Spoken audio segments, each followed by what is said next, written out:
Clasificación B, bajo supervisión de un adulto.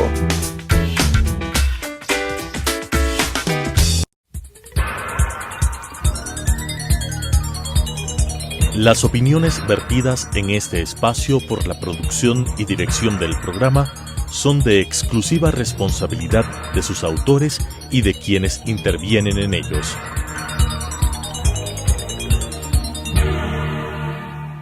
Telesucesos Canal 29 presenta Enfoques, pensamiento libre y crítico. Día a día buscaremos diferentes visiones para la comprensión de la realidad del tercer milenio. Enfoques, un espacio que une noticia, análisis y opinión. Bienvenidos. Gracias por estar con nosotros una vez más aquí en Enfoques. Luego de empezar ya a tener una relativa normalidad, regresamos con nuestro espacio. Pensamos que es importante tener todas las precauciones, usar mascarilla todo el tiempo, tener un aislamiento social de al menos 2 metros. En este caso estamos con Juan Carlos Navarro, él es un especialista en los temas epidemiológicos, pero igual estamos más separados, como ustedes podrán ver, y siempre tener en la mano gel, lavarse las manos permanentemente es lo más importante, y tener la mascarilla cuando uno está en otros sectores. Así es que vamos a dar inicio nuevamente a este espacio. Gracias por estar con nosotros una vez más. Queremos arrancar hablando con Juan Carlos Navarro. Justo en febrero, antes de que empiece toda la crisis a nivel global, teníamos el problema de China, teníamos algunos brotes en España e Italia, pero no a las cifras que hemos alcanzado actualmente. Sobrepasan los 5 millones de casos. Juan Carlos, ¿qué va o cómo debemos actuar y cómo mirar en Ecuador el tema del COVID-19? Además, una pregunta adicional, ¿es el COVID o la COVID? Porque se utilizan y a veces está generando confusión también. Sí. A ver, bueno, primero que todo, Claudia, muchas gracias nuevamente por la invitación a nombre de la Universidad Internacional SEC. Y bueno, sí, estamos de nuevo acá unos meses después de lo que habíamos conversado en aquella oportunidad, que estaba todavía recién los casos en China y saliendo un poco a los países cercanos en Asia. Y teníamos la idea, evidentemente, que como un coronavirus que se transmite vía aérea por droplets, etcétera, pues iba a extenderse en gran parte del continente asiático y luego fuera del continente. Evidentemente también estas enfermedades emergentes, uno puede hacer ciertas predicciones, pero no tanto. Hemos tenido sorpresas en este caso, como el caso de que este SARS-CoV-2 tiene una altísima transmisibilidad. Y se denomina SARS-CoV-2. SARS-CoV-2 es el virus. Ya. O sea, que es SARS del síndrome tal cual como el SARS-1, pero coronavirus 2, porque ahí el SARS-1. En cuanto a la enfermedad, sí hay una disputa con respecto a la denominación, pero es la enfermedad, por lo tanto es la enfermedad de coronavirus. Pero es el virus. Es el virus es SARS-CoV-2, denominado como agente patógeno, y la enfermedad coronavirus disease, que es la enfermedad del coronavirus. Ya. Entonces debería ser la COVID-19. Ya. Ahora, esto de las sorpresas que hemos tenido, creo que el continente europeo primero nos dio varias sorpresas por el alto nivel de contagios y la mortalidad. O sea, las cifras de Italia, de España, ahora de Rusia, Francia, también países como Bélgica, o sea, son cifras que preocupan a todos, más aún cuando uno piensa que sus áreas de salud, la salud pública está muy bien manejada, pero todos nos sorprendimos. Vemos lo que pasa en Estados Unidos y en el continente americano, las cifras son espeluznantes. Brasil es otro ejemplo, y el nivel en Ecuador también es terriblemente alto, tomando en cuenta el número de habitantes que tenemos. Sí. Exacto, fíjate, ahí pasan varias cosas. Uno, en estos países europeos, lo que se ha presentado principalmente es la estructura de edades de esa población, sobre todo en España e Italia, con una alta población de adultos mayores, además con alta concentración y además mucho intercambio turístico que son de estos 3 países. Igual pasa con Estados Unidos, igual pasa con Brasil, y de gran población. Entonces, por supuesto, estos 3 países fueron sorprendidos también, y además hubo poca acción desde el punto de vista de prevención, de contención inicialmente, ¿no? poco el desorden de las acciones que pudieron tomar los gobiernos, y eso se ve en común un poco, ¿no? O sea, se ve en España, se ve en Italia, se ve en Francia, un poco en el Reino Unido, que no creyeron mucho al principio, Estados Unidos porque no tiene un gobierno realmente centralizado, una gran población. Sí, pero hasta el primer ministro se vio afectado. Exacto, y Brasil por el mismo lado, ¿no? Son regiones o países de una alta población. En Sudamérica nosotros estamos en la diferencia, podemos decir, ¿no? Porque, y sobre todo por el lado de la costa, que fue el punto en el cual nos tienen esos números, de un 8.5% de letalidad por caso, que no es lo mismo que la mortalidad. La mortalidad debe ser mucho más baja. Te puedo explicar un poco qué es lo que pasa con eso. Y bueno, fue el cómo se comportó la gente. Y además es la imagen que dimos. Sí, exacto. Cómo se comportó la gente, no hubo una responsabilidad social, no hubo realmente una dirección que hiciera posible esa contención. Se logró un poco más en Quito, por ejemplo, y en otras regiones. Pero el ejemplo de Guayaquil es el ejemplo de algunas regiones en diferentes países, incluyendo Lombardía, por ejemplo, en Italia o en algunos otros sitios. Lombardía tiene un caso especial que es también igual, alta población de adultos mayores, pero además esa zona tiene problemas de enfermedades respiratorias porque tienen fábricas de asbesto. Y ya se conocía, o ya se conoce que esa región tiene una alta tasa de enfermedades respiratorias. Y ahí fue donde hubo el mayor número de casos. Ahora, cuando hablamos de Guayaquil y hablamos ya de Ecuador o de América Latina, vemos que no se afectó tanto la población mayor, adulta mayor. Vemos que estamos en un rango de en torno a los 30, 40, sí, entre 30 y 50, por decir así. También ahí está justamente la estructura de edades. Era un poco lo que se esperaba también en Latinoamérica. Yo creo que en el resto de Latinoamérica está sucediendo algo igual. O sea, la proporción... Perú está con altísimos sí, niveles de contagio. Exacto. Chile ha tenido problemas. Pero no tanto en esos estratos de edades de adultos mayores, porque la población en esos estratos es mucho menor que comparativamente con España, Italia y Francia incluso. Entonces lo que se esperaba es que realmente la población más afectada bajara en el Ahora, tú hablas de un rango de mortalidad que está en el 8 punto y pico % en Ecuador, de letalidad. ¿Cómo analizo lo que es letalidad y lo que es mortalidad? Claro, letalidad por caso, que es lo que se calcula normalmente, es el número de casos que se detectan positivos o el número de muertes entre el número de casos que se detectan positivos. Ya. Tenemos 40.000 casos y 3.000 y tantos de muerte. Haces la división, tienes un porcentaje de 8.5 de letalidad. Ahora, mortalidad es realmente con respecto al denominador de todos los contagiados o infectados, que es el valor que no tenemos y el que no se tiene en la mayoría de los países. La preocupación es ¿por qué no tenemos cifras reales? O sea, se ve de tantas, en el Ecuador, en las cifras que vemos diariamente, tantas personas fallecidas, pero hay un rango que no saben por qué fallecieron. Entonces no son 3.000, estamos en más de 5.000. Claro, hay 2.000 casos sí, que son sospechosos de COVID, pero que podría incrementarse a 5.000. Ahora, en ningún país se va a saber exactamente la tasa de mortalidad en forma realmente certera, porque se requiere tener el número de infectados. Por eso es que es tan importante y se dice que hay que hacer la mayor cantidad de pruebas posible. Porque mientras tienes un mayor número de población que está ya testeada, que tienes la prueba y que puedes saber que son positivos o negativos, tu curva, en ese caso de la positividad, se te va a acercar a la de infectados. Pero normalmente estas pruebas, y sobre todo en países con menos recursos o un poco desordenados, digamos, en este tipo de acciones, pues esas pruebas se hacen en aquellos que llegan a los centros hospitalarios, que son los que están más graves. Hay varias dudas. Se está retomando, estamos con semáforo amarillo, posiblemente en X tiempo pasemos a verde, retomemos el rojo, esperamos que pasemos a verde, porque hay ciertos riesgos, sobre todo aquí en la capital. ¿Cada cuánto tiempo debería uno hacerse una prueba? Si uno vuelve al trabajo, vuelve a estar en contacto con diferentes personas, digamos que yo me hago el día de hoy una prueba, salgo, está negativo, no la tengo, pero si estoy en contacto con personas, ¿cada cuánto tiempo debo repetir la prueba? Es muy difícil saberlo porque uno va a estar en contacto todo el tiempo con personas que pueden estar infectadas. Y bueno, las pruebas son costosas por un lado, pero desde el punto de vista ideal, diríamos que cada cuánto tiempo uno debería hacerse una prueba, entre mes y medio, por ejemplo.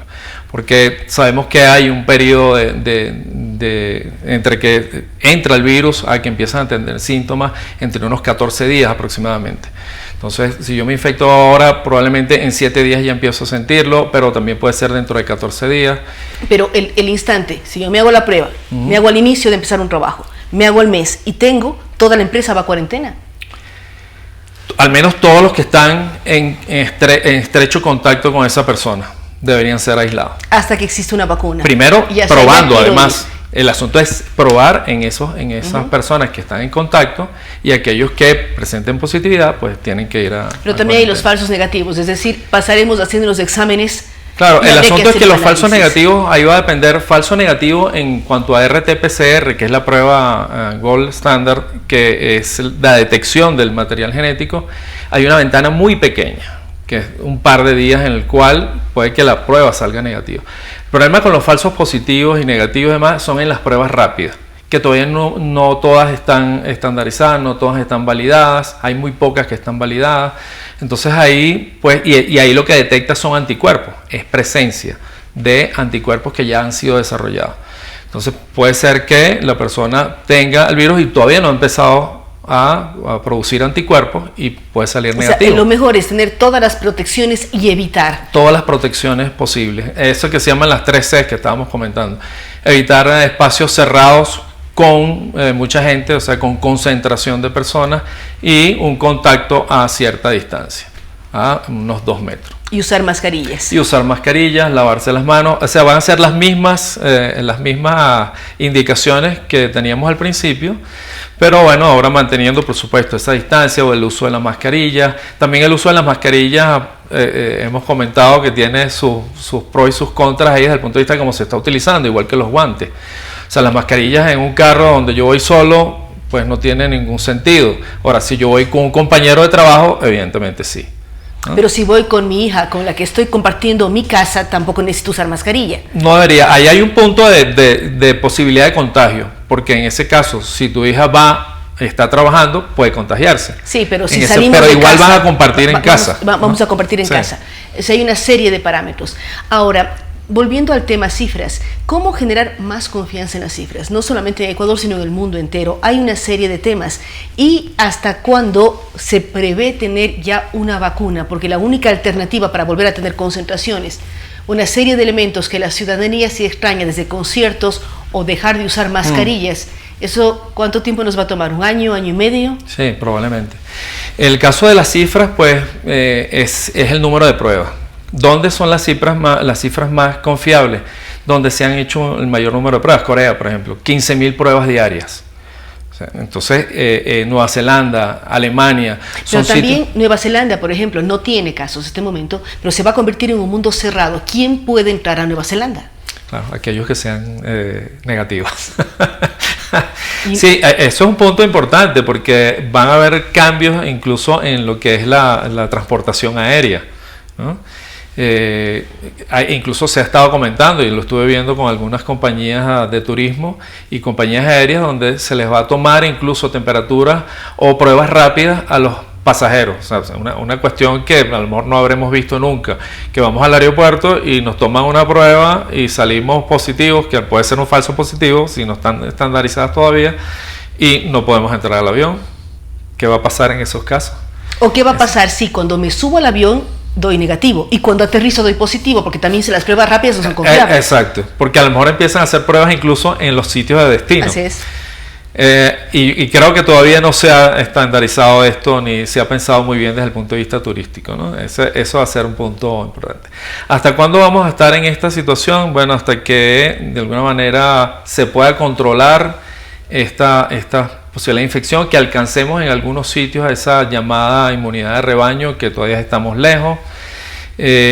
Una de las ventajas es que el virus no está cambiando mucho, no hay mutando. Mutaciones, todos los virus mutan y este virus está mutando igualmente, pero esas mutaciones no son importantes desde el punto de vista de que haya un cambio en un aminoácido y una proteína que lo haga fenotípicamente más infectante o más riesgoso. Hasta ahora todo se mantiene dentro de los parámetros normales de cambios y mutaciones.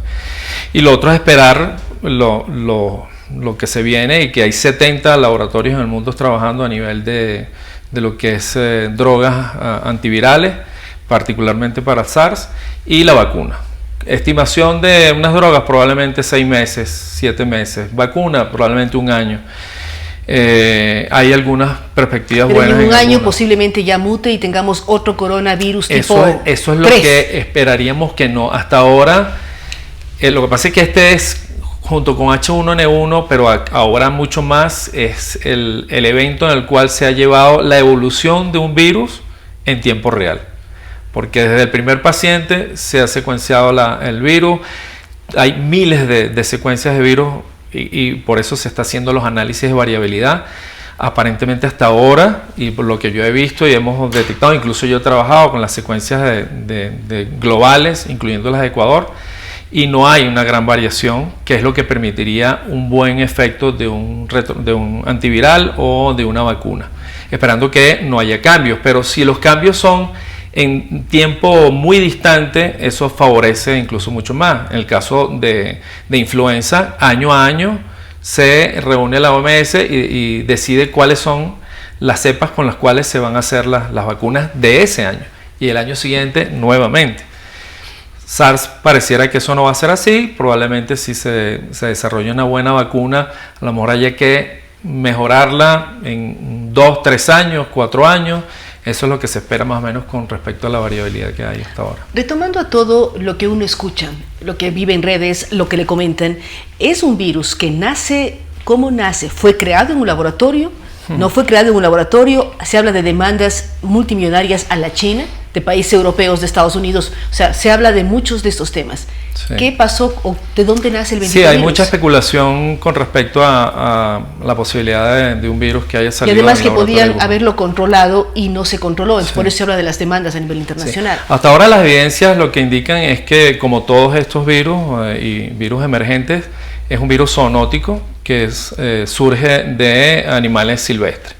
El caso de China es frecuente porque tienen un comportamiento cultural con respecto a la cría y venta de animales silvestres en estos mercados húmedos que se llama, y de ahí ha surgido muchos, entre ellos influenza, ha surgido también SARS, el primer SARS, el MERS, etcétera, ¿no?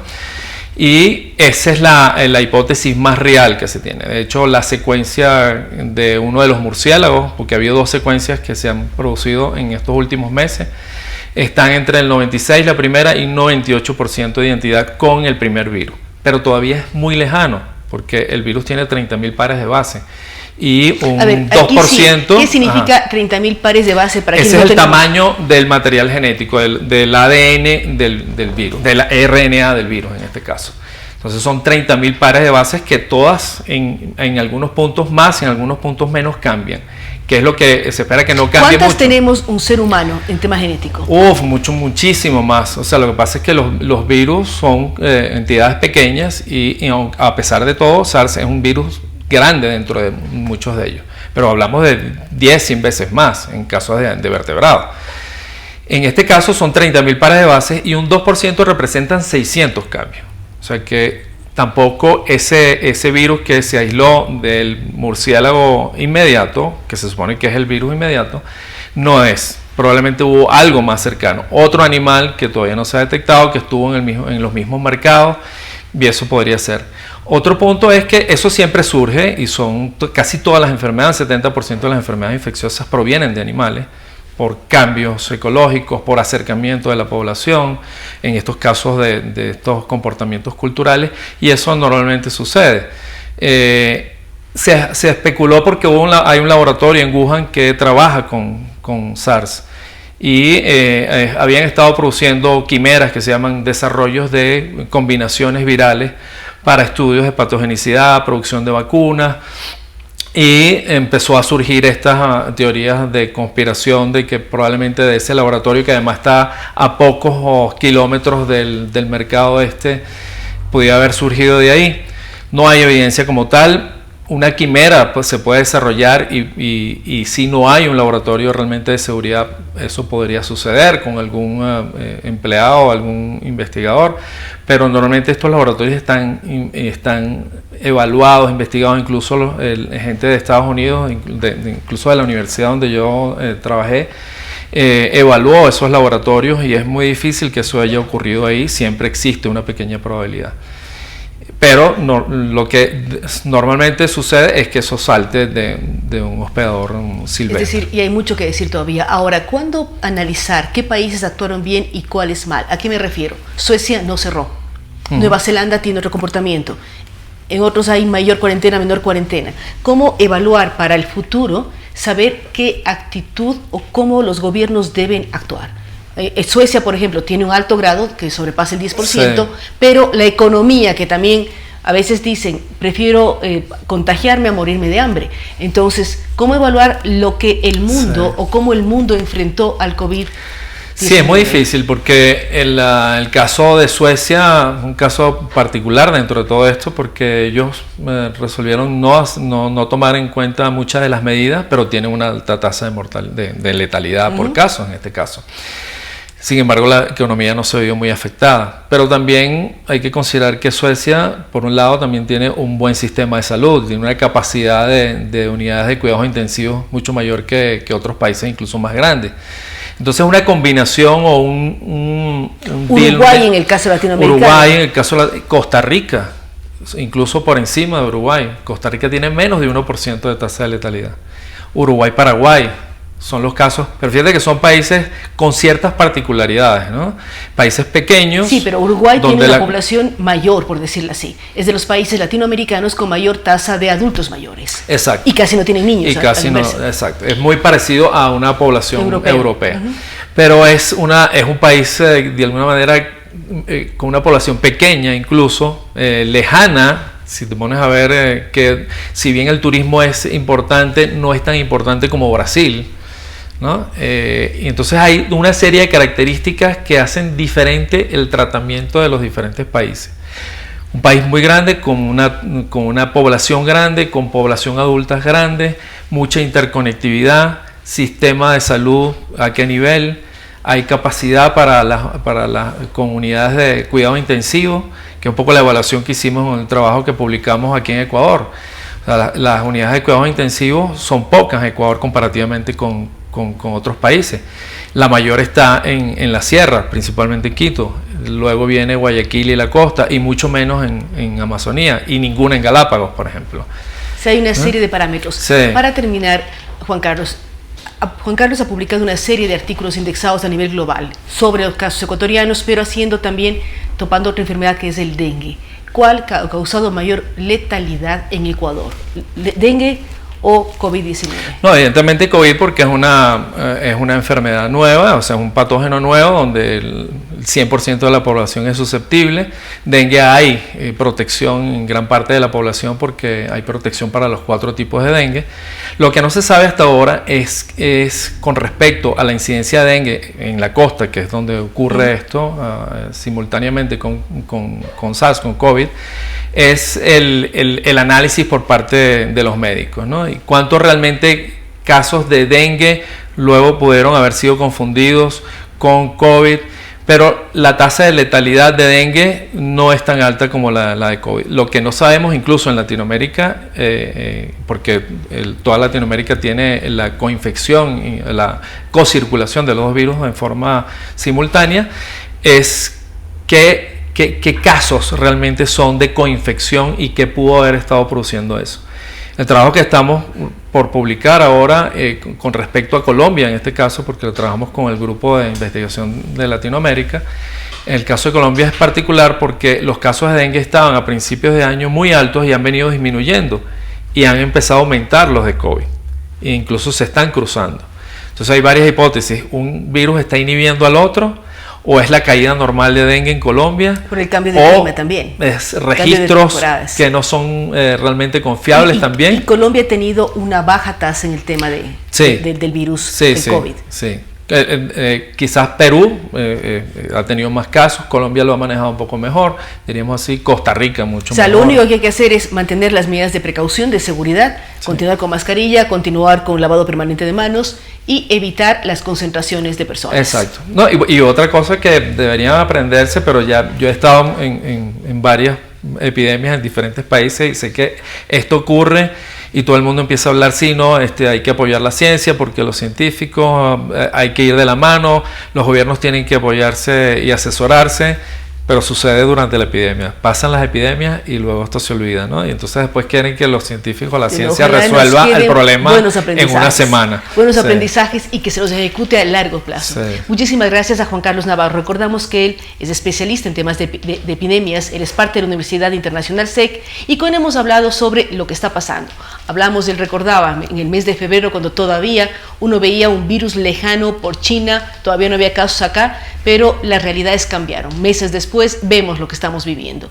Hay varias cosas que él menciona, como que la vacuna posiblemente la tendremos dentro de un año, hay que ir teniendo todos los cuidados necesarios, aprender a nuevos hábitos de vida es importante para todos, no es solamente el de estar encerrados, es cómo nos vamos a comportar cuando salgamos de nuestros hogares, cuando estemos en otros ambientes, así es que lo importante es tener todos los cuidados. Ojalá Dios quiera que también en algún momento tengamos vacuna contra la corrupción, que es el daño que más gravemente tenemos como país y como Ecuador.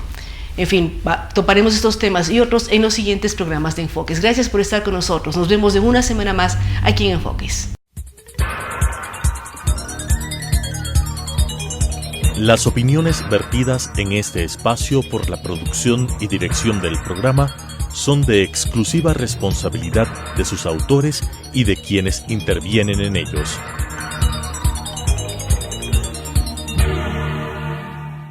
Telesucesos Canal 29 presentó Enfoques, pensamiento libre y crítico.